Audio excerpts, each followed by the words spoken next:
Na mar mondo mi wadonje twak marwa achiel kachiel okinyi makawuono dago mar mondo mi achak kodi Stacy in achiel kuom jogo mawuok e riwruok makedo ne ratich oganda mano mar Vocal Africa kendo ng'ene kinde mokalo chien Vocal Africa bende ne obago romo ka koro gikwedo weche mago mag neka mag joma mine ka achiel kod nyithindo manyiri e pachoka hie wanyalo wacho ni ang'o makelo midhiero makama machopo kama koro ikawo ngima ng'ato e yo makoch ma ok ni kare Stacy.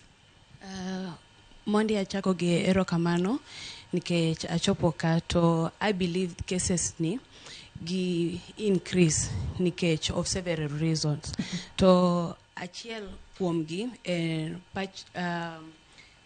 patriarchy norms.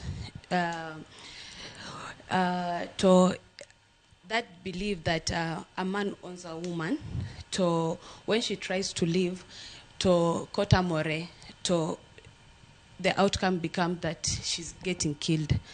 To mara rio and impunity.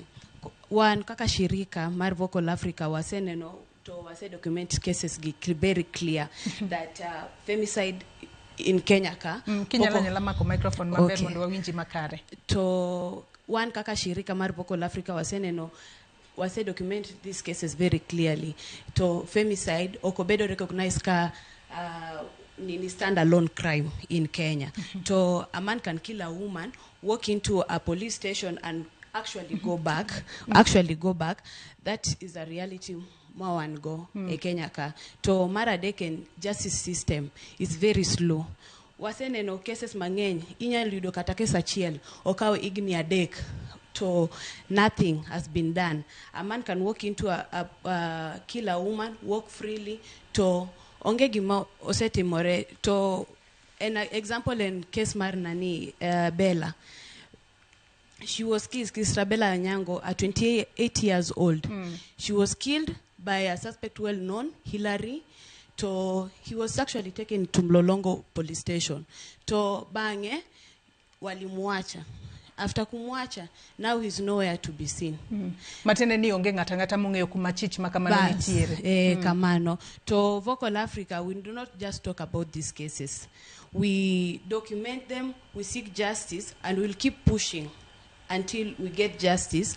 And this country is actually failing a lot of women. To kiwacho ni un kaka riwruok mano mar Vocal Africa mong'eyo ni kinde mathoth en riwruok mano makedo ne ratiro mag oganda e pacho kae. Wacho ni cases makamago se documenta kata kinde mathoth documente kendo chiwo ranyisi makare ahinya mano mar nyadende Christabel Onyango ma jahigni 28 nonege achich nomaki achich onge tesendo bila nikech wang'eyo ni komak ng'ato to ber ka nitiere jogo ma adira ong'eyo ni ma e ng'ama noneko kendo ranyisi duto wacho ni ma e ng'ama noneko nitiere process mwinjo ben ne lowo ma ng'ani tere do kata kama en gima lita inya ni achich makamano chemoko pod wuotho oko kocha. Inyalo wacho ni nyaka sani un kaka Vocal Africa use document cases adi mago mag nyithindo manyiri ka achiel kod mine matindo mosenegi e pachoka obede higani kende kata dweche 2 kata 3 e mag higani kende chakre January nyaka sani wase document cases 34 kuom gi nyithindo nyigi.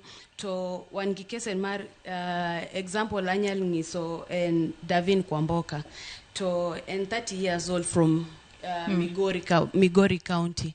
Noneg to it was very evident, the CCTV footage was there that bwana wake chuore notemo dispose body ne but nyakasani what has been done. To case mara Rio and Rose Benta Pondi at 21 year old in Kisumu County. Wase document cases mar Alice Ringa, Christabel Anyango. Case ni ging'eny to Anita Waweru who was killed by her husband mbele ya watoto wake a 4-year-old. Case ni ging'eny. Ilero kanyo makare ahinya kende kine